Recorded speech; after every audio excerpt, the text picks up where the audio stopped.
Bro, never in my entire life would I expect something like this to happen. See, I've been in my fair share of fights throughout my life, but never with an old ass, gray haired ass, 70-year-old opponent, bro. Not only was all my teammates gathered around hyping shit up, but there was 100,000 other people in the stadium catching a free show. Anyways, for those of you who don't know, I'm Deestroying, and I played college football, Division I college football, a few years back. My first year there, our coach was evil, bro. Evil. I'm talking devil horns popping out this man's head. He's walking down the same hallway as you gonna turn around, walk the whole totally long opposite direction, and take forever to get there just because you don't want to run into him. He wasn't scary looking, he wasn't big, he wasn't muscular, nothing like that. He was just scary. He had a certain vibe about him, bruh, that you don't want to try. But anyways, it was week 3 of our season, and we was 0-12. Our team was doo-doo, bruh. Like, I'm talking stupid doo-doo. I'm talking absolutely booty, bruh. Spoiler, we was the only team that year that didn't win a single game. A college football team, Division I, didn't win a single game. But yeah, our team was ass. But that week, we was about to play top 10 ranked Stanford. A ass team playing top 10 ranked Stanford.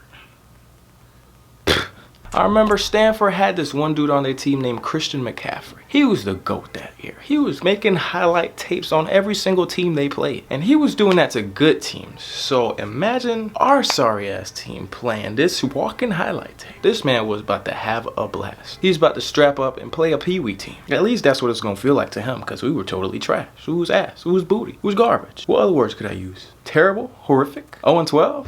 That week, bro, when we was preparing to play them, I could tell our coach was nervous. I handled the kickoffs, and of course, to my luck, my man's McCaffrey was a kick returner. I swear, bro, just so that McCaffrey didn't have a chance to work our ass, our coach told me, bro, Donald, whatever you do, kick it out of bounds. Don't give this man a chance to return a single ball because he gonna score a touchdown. So mind you, every time you kick a ball out of bounds from kickoff, it's a 35-yard penalty. Our coach was willing to off rip give up 35 yards, then give this man a chance to return a ball. But see, that made me mad, because that made me look horrible. It made me look like a sorry kicker. You have all this field, you can't keep it in bounds? See, I'm all about doing what's best for the team, but he was trying to make me look sorry. And I was not having that. I ain't no bitch. I was not gonna let that happen. I know if I did that, the announcers would have a blast. They would roast the life out of me. My parents at home would listen to this man roast the life out of me on TV. Everyone watching the game would listen to this man roast the life out of me on TV. As soon as I went home to watch the game over again, I would hear them roast the life out of me on live TV. So nope. So I told coach I was gonna do that. But in my head, little did he know, I was not gonna do that. Anyways, the week went by, and the team prepared for this fat L we were about to get handed. And it was finally time to head over to the stadium. What made it worse, bro, is that we were playing them at their home. So we had to fly 5 hours to California, leave the comfort of our home and our fans that's used to seeing us lose, all the way to their stadium with 100,000 people watching, as McCaffrey and squad handed us a huge L. So it was Friday, and on the bus ride to the airport, bro, I swear to God, not a single word was said. Coach made sure we didn't talk at all, bro. At all. And if you said anything, I swear anything, bro, if you even sneezed, this man was gonna get up from the front of the bus, walk all the way back to whatever seat you was sitting at, and he was about to cuss you out and tell you to shut the hell up. Straight like that. He ain't playing no games. We got to the airport, got on the plane, and on God, again, that was the quietest plane ride I ever had in my entire life. It was so quiet, bro. That coach was sitting in the front of the plane, and one of my teammates was way in the back. That man farted, bro. I mean, you're on a football team, you got some gross people on it. That man farted, bro. Coach took his seatbelt on, ignored the whole seatbelt warning, walked back there, and he was like, I swear to God, you're so lucky we're on this plane right now, because I would have sent your ass home for making a noise. Bodily function. Farting, bro. I know it's gross, but farting. He was about to kick him off for that. So we got there, whatever. We got to the hotel, we rested up, got ready for the game the next day. That whole night, bro, all I was thinking about was, what would this man do if I just totally flat out ignored his kick it out of bounds suggestion and just did my own thing and booted that bit in the end zone? I was just thinking the whole night, will he murder me? Will he scream in my face? Will he choke me out? Or would he pull a string out the back of his pocket and hang me on the sidelines? I guess we was gonna find out. Finally, it came to game time, and your boy was hyped. I was so hyped. I really don't know why, because I knew we was about to get our ass beat. But, I was hyped. We was in the locker room before, we ran out the tunnel and blah, blah, onto the field, all that before the game. And bro, you could cut the tension in the room with a knife. It was that bad. It was so bad that, in movies, how you see every clip or whatever, even on videos, whatever, where coaches come out, hype their team up, rally them up, gather them around, tell them this hype speech, get them so excited, everybody like, yeah, clapping helmets together, all this and all that. Well, that wasn't the case this time. Coach walked out of his office, gathered us around him, and he said 7 words, bro. 7 words. Everyone, do your job. Now let's go. That's it. No pre-hype speech, no nothing. Everyone do your job. Now let's go. What coach, bro? What coach in their right mind gets their team prepared to go out to battle like that? Now I knew we was about to get our ass beat and all, but damn, at least have some faith. At least get us happy before we get our asses blown out. At least get us excited before we get our asses blown out. Oh, bro, that had to be the worst pregame speech in the history of pregame speeches ever made. So with no hope, bro, we all run out the tunnel, you feel me, and we take our corresponding sideline. And bro, I've never seen this many people in one place in my entire life. Can you imagine walking out and you just hear 100,000 people just around you, all wearing red, not supporting you at all, hating on you, matter of fact, all around you just waiting for you to take the L. Coming from a high school, and my high school was trash, so nobody came to watch. But coming from high school football to experiencing that, well, I had hella butterflies in my stomach. Anyways, my butterflies disappeared and it was time to roll. The referees did their little coin toss to decide who was gonna kick the ball off first. And to my luck, we won the coin toss and we decided to kick first. So I was up. It was time for your boy to go out there and make this money, you already know.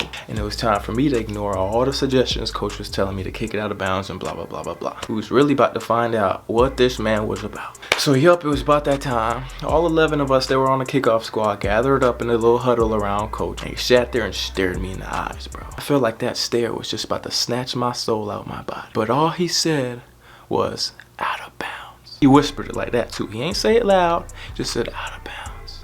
And just like that, sent us onto the field. I ain't gonna lie, I was so nervous though, bro. My heart was racing. It was going just like this. I felt so badass during the week that I was about to kick that ball normal. It was different in front of 100K people now. I was so overwhelmed, bro. I was just caught dead staring around like a deer in headlights, and I was so overwhelmed that my hearing, it just zoned out. I don't know where it went, but I didn't hear nobody else anymore. I didn't hear my teammates next to me. I didn't hear the crowd around me. All I heard was this. I took my steps back and I got ready to kick the ball. I looked towards the sideline for a quick second. I don't know, something told me to look over there. I felt like I was being stared at.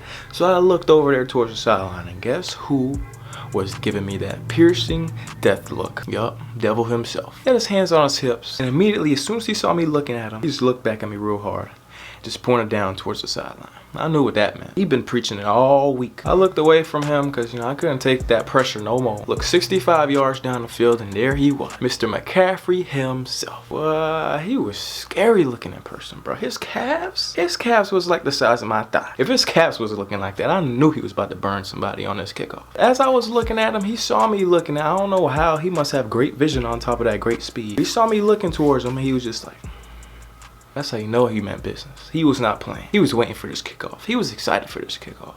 Man, I feel like this was the biggest moment of my life. This one kickoff. I swear, as I was back there lined up, bro, an angel popped up on my right shoulder. And he was like, just kick it out of bounds. Listen to your coach. Coach knows best. As soon as that angel was done talking, on the other shoulder, a devil popped up. He was like, man, quit being a hoe. If you kick it out of bounds, you gonna get roasted. You gonna get benched. And you gonna look like a bitch. Do what you do, Delay. I was nervous, and just as I was, pondering what I was gonna do, a whistle broke the sideline. The referee blew his whistle, and that meant it was time to go. Motioned to my teammates, and I slowly started approaching the ball. Bruh, shit was in slow motion. I swear on my mama, bruh. Everything was in slow motion. My teammates gathering up to run towards the ball. Me gathering up to go towards the ball. McCaffrey back there jumping around, excited to catch this ball and take it all the way home. And of course, the devil over there on the sideline chewing on his gum. Just waiting to see what I would do. I approached the ball, boom, booted that hoe. Everybody's heads was just like, still in slow motion. Everybody's just watching the ball fly through the air, wondering where it's gonna go. And see, I told y'all, I wasn't no bitch, right? Y'all remember me saying that, I ain't no bitch. But this was the first kick of the game, so I aimed it towards the sidelines a little bit, I'll be a medium bitch. I'll be a half a bitch. Maybe a quarter bitch, but not a full-on kick it out of bounds, bitch. The ball traveled in the air. Finally, it came down towards the 1 yard line, literally right there by the sideline. It looked like it was about to take a bounce and just hop out of bounds, Still looked like I tried to kick it in, but it just went out. But of course, it did the whole opposite, bro. Instead of bouncing out and avoiding all problems, it bounced in and right into my dog McCaffrey's hands. I told y'all, this stadium was loud now. It's 100,000 people. But somehow, some way, I still heard the old man on the sidelines yell out, fuck. Well, I know he was not happy. And suddenly, my man McCaffrey grabs the ball, looks up, and just takes off, bro. And I don't know, I told y'all this was like PB football to him. He juked everybody on our team. Every single person, bro. And next thing I knew, he was just high stepping into the end zone like nothing. Took him about 2 seconds to get there, but this man was a flash. Them calves, boy, I'm telling you. Man, I swear, bro, I meant to kick it out of bounds, but I don't know what happened. The football gods wasn't on my side. Maybe they were on his side, but it stayed in bounds, and now it was time to confront the devil himself. I was so scared. I was so nervous. I made my way over to the opposite sideline because there was no way I was going to my sideline to go take a beating. I made my way over there, and then my teammate just dragged me, walked back to the other side, and bro, we got a kicking net set up. That's where the kickers be chilling at. On the corner, there's like a little kicking net. So I just snuck my way back to the kicking net. Hopefully coach wasn't gonna come looking for me. But guess who was sitting there waiting? The old man himself. He grabbed me by the pads and shook the shit out of me like that. Cussing so much, spit coming out his mouth. I was just zoned out. I couldn't hear nothing he was saying. He was just... My face was all drenched and wet from this man spitting, but he let me go. And next thing I know, bro, this man was really the devil. Next thing I know, he cocked back like this and took a swing at me, bro.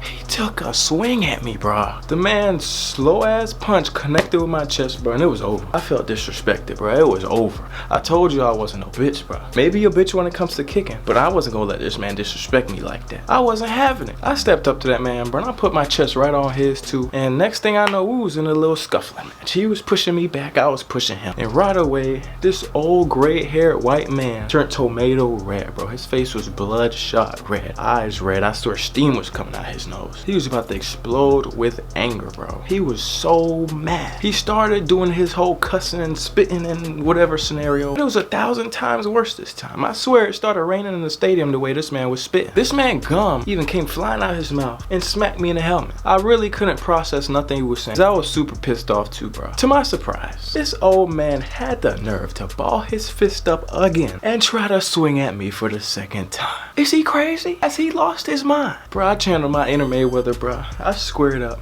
and I dodged this shit. It went right over my head just like that. I said, whoop, and went to swing myself. If I connected with this man, one of two things was gonna happen. One, he was gonna get knocked out and I was instantly gonna be off the team. Or two, he was gonna stay conscious and I'd be instantly off the team. All these thoughts went rushing through my head as my fist made its way to connect with this old man's jaw. His eyes was wide open. He was just staring at my fist, making its way to his face. Both of us knew it was over. I swear, bro, I was already thinking of how I was gonna make my way all the way back to Florida after this game. I was already thinking about what I was gonna tell my mama that I did. Punch this old man. She was about to get in my ass. And I also thought, where would my life end up after this decision to swing at this man? Next thing I know, bruh, my fist is still flying in slow motion and it's about this close to this man's face, bruh, when all of a sudden everything just went black.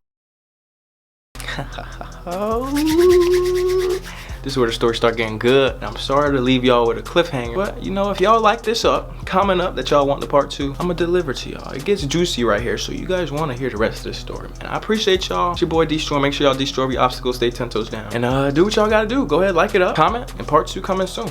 Screw. I'm back on this paper route, focused on me and whatever gon' fill in my bank account. Stacking my chips in my checkers and filled with a crazy mount. Chasing my dream, all you niggas who worry about chasing clout. You fake niggas filled with doubt.